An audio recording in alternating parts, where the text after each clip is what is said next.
کمال اور حسن تو کجا، آدمیت کا پتہ نہیں ہے. ہم نے تو تصور کر لیا ہے ہم غلطی پر، یہ ہو ہی نہیں سکتا ہے، ہم ہی حق پر ہیں. اور قرآن کیا کہتا ہے؟ ان ربک هو اعلم بمن ضل عن سبیلہ وهو اعلم بالمہتدین. یہ تو ثانیہ ثالثہ کے بچے اس کا ترجمہ سیدھا سیدھا کر لیں گے. کون سا اس میں فلسفہ ہے؟ سیدھا سادہ ترجمہ ہے یقیناً. انا آ رہا ہے یقیناً تمہارا رب زیادہ بہتر جانتا ہے کہ کون اس کی راہ سے بھٹکا ہوا ہے اور کون ہدایت پہ ہے. تم دعوے نہ کرو، کل پول کھل جائے گی سب. وہاں 2-2-4 کی طرح فیصلے ہو جائیں گے. وہاں منہ چھپانے کی جگہ نہیں ملے گی ہمیں. آج ہم جو ٹھیکیدار بنے ہوئے ہیں حق کے، ہم ہی ہیں بس، باقی تو سب بے دین ہے، سب کافر ہے، سب گمراہ ہے. اسی کا سامنا ہوا تھا امام غزالی کو، ادھر اس کو کافر، ادھر اس کو کافر، ادھر اس کو کافر. تو جس جماعت میں جا کر دل کو اطمینان حاصل ہوا، ٹھہر گئے، جم گئے، وہ صوفیہ کی جماعت تھی. امام غزالی اس نتیجے پر پہنچ گئے کہ براہ راست مشکات نبوت سے یہ فیض پا رہے ہیں، وہاں سے دین پا رہے ہیں، وہاں سے دین لے رہے ہیں. اصل جلوہ ہے یہاں اپنی نظر اپنا خیال، دیکھنا کیا جو کسی اور کا دیکھا دیکھا. اب میں نے تو شاید شعر میں تھوڑی سی ترمیم میں نے شاید کی ہے، شاید، چونکہ مجھے ایسا لگتا ہے کہ میں نے سنا تھا اپنے شیخ سے، دیکھنا کیا جو کسی اور کا دیکھا دیکھے، اور میں کہہ دیتا ہوں دیکھنا کیا جو کسی اور کا دیکھا دیکھا. کسی اور کا دیکھا دیکھا تو کیا دیکھا. یہ وہ صوفیہ ہیں اپنی نظر سے براہ راست رسول گرامی وقار صلی اللہ علیہ وآلہ وسلم سے دین لے رہے ہیں اور دین سیکھ رہے ہیں. تو حق پہ یہ نہیں ہوں گے تو اور کون ہوگا. اب یہ 4 طرح کی جماعتیں امام غزالی کے زمانے میں. اب ذرا اپنے زمانے کا جائزہ لے لیں. ادھر متکلمین کی گتھم گتھی، ادھر یہاں مسلکی جنگیں. دیکھ لیں آپ، وہی صورتحال ہے بالکل. عام آدمی تو پریشان ہے، جاؤں تو کدھر جاؤں. تو ڈر لگتا ہے کہیں ایسا نہ ہو کہ تنگ آ کے کہہ دے کدھر بھی نہیں جاؤں گا. عام آدمی پریشان ہے کہ نہیں. الہ آباد اسٹیشن پہ اتریے، سید سراواں آنے کے لیے ہر آٹو والا اپنی طرف کھینچتا ہے، ہر رکشے والا اپنی طرف تنگ آئے کہتے ہیں بھیا کہیں نہیں جانا ہے، تم کو جہاں جانا ہے جاؤ، ہم کو کہیں نہیں جانا، یہیں رہنا. یہ حالت دین میں اس وقت کر رکھی ہے. ایک عام آدمی تو پریشان ہے، حیران ہوں کس قوم کی تقلید کروں میں. ہر قوم دیا کرتی ہے قرآن کا حوالہ، وہ قرآن لیے پھر رہا ہے، دوسرے کو کافر بنا رہا ہے، دوسرے کو گمراہ بے دین، جو منہ میں آ رہا ہے کہہ رہا ہے، جو منہ میں آ رہا ہے کہہ رہا ہے. ایک عام آدمی تو پریشان ہے. آج یہاں آؤ تو معلوم ہوتا ہے یہ حق، کل وہاں گئے تو وہ تو کافر نکلے، پرسوں وہاں گئے تو وہ نکلے، تیسرے روز وہاں پہنچے تو معلوم ہوا کہ جو ٹھیکیدار تھے وہ بھی نکلے، انہیں بھی باہر کا راستہ دکھایا گیا ہے. اس وقت وہی صورتحال ہے جس کا سامنا امام غزالی نے کیا تھا. یہ مسلکی جنگیں، ایک دوسرے کو کافر بنانا. پھر کہوں کہ تکفیر کا جن یہاں بھی بوتل سے باہر ہے اس وقت، اور صرف باہر ہی نہیں، مکمل فربا ہو چکا ہے. وہاں باطنیہ کی جماعت تھی، یہاں اباحیت پسند لوگ موجود ہیں. کچھ نہیں. کیا ہو رہا ہے اس وقت؟ خانقاہوں میں بیٹھ کر، مسندوں پہ بیٹھ کر، ان لوگوں کی مسندوں پہ بیٹھ کر. کن لوگوں کی؟ جس کو اقبال نے کہا میراث میں آئی ہے انہیں مسند ارشاد، زاغوں کے تصرف میں عقابوں کے نشے من. آج کیا ہو رہا ہے؟ شریعت کا مذاق اڑایا جا رہا ہے، استخفاف شرع کیا جا رہا ہے. نماز تم پڑھو، ہم لوگ تو اہل دل ہیں، رسول اللہ سے بھی بڑھ کے اہل دل ہو گئے ہو، علی سے بھی بڑھ کے اہل دل ہو گئے ہو، صحابہ سے بھی بڑھ کے اہل دل ہو گئے ہو. کہ آ گیا عین لڑائی میں اگر وقت نماز، قبلہ رو ہو کہ زمیں بوس ہوئی قوم حجاز. وہ اہل دل نہیں تھے؟ تلواروں کے سائے میں نماز نہیں چھوٹ رہی ہے.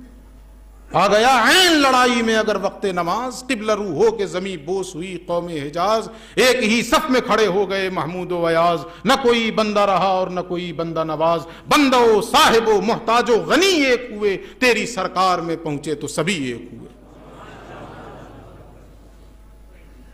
تو اس طرح کے بھی لوگ اباحیت پسند لوگ، بالکل مذہب بیزار، استخفاف شرع کر رہے ہیں، وہ جن پر بنیاد ہے شریعت کی اس کا مذاق اڑایا جا رہا ہے.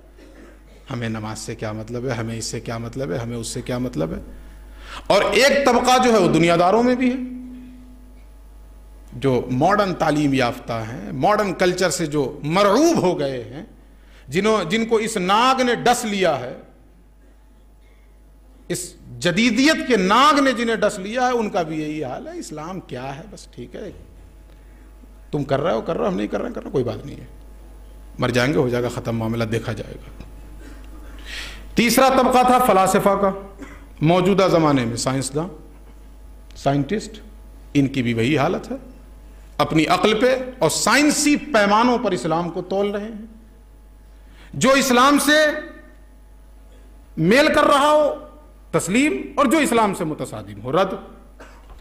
اور چوتھا طبقہ اس زمانے میں بھی صوفیاء کرام کا ہے، اس زمانے میں بھی صوفیاء کرام کا ہے. جن 4 طبقات سے واسطہ پڑا تھا امام غزالی کو، وہی 4 طبقات آج ہمارے سامنے.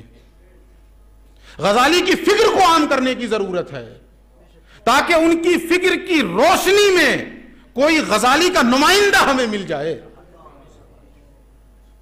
چونکہ غزالی کو تو وہ لوگ ملے تھے، ہمیں تو انہی کا کوئی جانشین ملے گا، انہی کی روش پہ چلنے والا کوئی ملے گا، انہی کی مسند کا امین کوئی ملے گا، کوئی وارث ملے گا.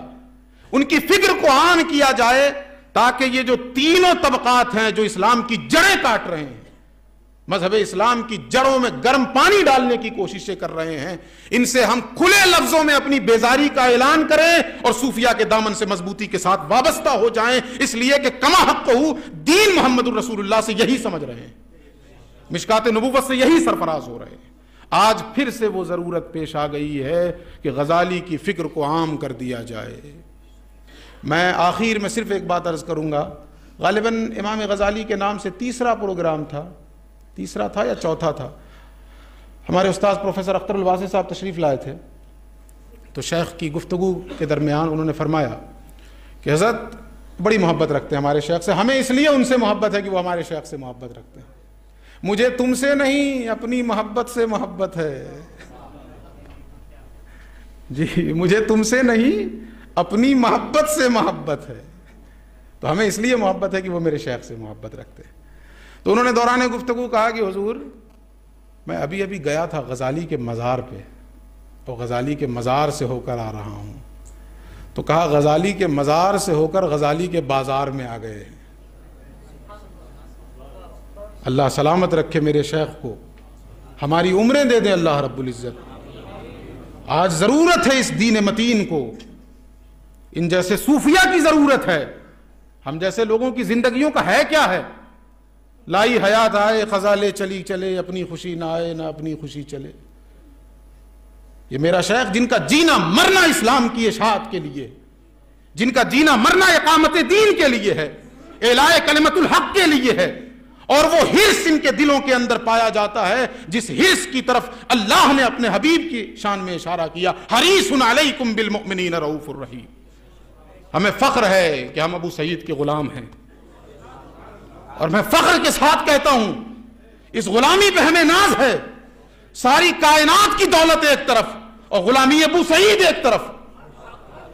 ہم ہر شے دینے کے لیے تیار ہیں، ہر در چھوڑنے کے لیے تیار ہیں، لیکن یہ در نہیں چھوڑیں گے، اس لیے کہ اسی در سے ہمیں محبوب الہی کا پتہ ملے گا، اسی در سے ہمیں غوث سمدانی کا پتہ ملے گا، اسی در سے ہمیں غزالی کا پتہ ملے گا، اور اسی در سے ہمیں مولا علی کا پتہ ملے گا، اور اسی در سے ہمیں محمد الرسول اللہ کا پتہ ملے گا.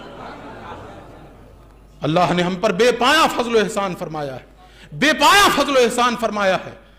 اگر ہمارا وجود جو ہے پورا وجود شکر کی صورت میں خاک ہو جائے رب العزت کی بارگاہ میں، پھر بھی ہم اس نعمت کا حق نہیں ادا کر سکتے اور شکر نہیں ادا کر سکتے کہ اللہ رب العزت نے اس تعفن زدہ ماحول میں، جہاں ایک دوسرے کو کافر بنانے کی ہوڑ لگی ہے، نفرتوں کے بم اور بارود برسائے جا رہے ہیں، کوئی ایسا مرد قلندر ہمیں میسر آ گیا ہے جس نے اس نفرت زدہ ماحول کو امن و شانتی سے معمور کر دیا ہے، امن و شانتی سے بھر دیا ہے. اللہ رب العزت میرے شیخ کا سایہ سلامت رکھے اور اس مرکز نور کو سلامت رکھے اور اس مرکز نور کی چہار دیواری کو اللہ رب العزت وہ وسعت عطا کرے، وہ وسعت عطا کرے کہ پورا عالم اسلام اس مرکز نور کی چہار دیواری سے فیض یاب ہو جائے۔ اور ہم مطمئن ہیں، میں چونکہ فیلڈ میں رہنے والا آدمی ہوں، میں اپنے احباب سے اکثر و بیشتر کہتا ہوں کہ میں فیلڈ میں رہتا ہوں، اسٹیج کی دنیا سے جڑا ہوا ہوں، میں کیسے کیسے تان و تشنیع سننے کو ملتے ہیں اور کیسی کیسی کلیجہ پھاڑ دینے والی باتیں سننے کو ملتی ہیں، لیکن دنیا خلاف ہے تو مجھے کیا ملال ہے، دنیا خلاف ہے تو مجھے کیا ملال ہے، میں جس کا ہو چکا ہوں اسے خود خیال ہے، میں جس کا ہو چکا ہوں اسے خود خیال ہے، اور ہمیں کسی تان و تشنیع کے تیر سے ڈرنے کی ضرورت نہیں ہے۔